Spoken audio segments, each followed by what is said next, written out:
السلام علیکم ورحمۃ اللہ. حضور میرا نام منیر احمد مجوکہ ہے, سلطنی جماعت سے تعلق رکھتا ہوں. حضور میرا سوال یہ ہے کہ حضور کا جو ترجمہ قرآن ہے اس کے مطابق حضرت ابراہیم علیہ السلام نے جو بتوں کو توڑا تھا, تو اس پر لوگوں نے کہا کہ انہوں نے کہا کہ کیا تو نے ہمارے معبودوں سے یہ کچھ کیا ہے ابراہیم؟ اس نے کہا کہ بلکہ ان کے اس سردار نے یہ کام کیا ہے, بس ان سے پوچھ لو اگر یہ بول سکتے ہیں. حضور میرا سوال یہ ہے کہ بظاہر حضرت ابراہیم علیہ السلام نے جو بت توڑے تھے, اچھا, انہوں نے کہا کہ یہ بڑا سردار ہے, اس سے پوچھو.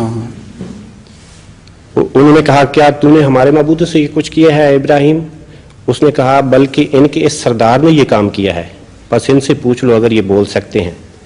حضور میرا سوال یہ ہے کہ بظاہر حضرت ابراہیم علیہ السلام کا یہ جواب حقیقت کے بالکل خلاف نظر, اس لیے کہ آپ وہ یہ پڑھتے نہیں کہ رکنا کہاں ہے, بل فعلہ کے بعد رکنا ہے, جس کا مطلب ہے کسی نے یہ کیا ہے.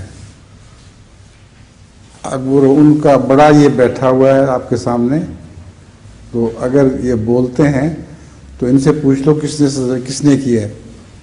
تو بل فعلہ حاضہ کے بعد جو رکنا چاہیے وہ اگر نہ رکیں تو حاضہ سے مراد وہ بت ہو جاتا ہے, یہ مراد نہیں تھی.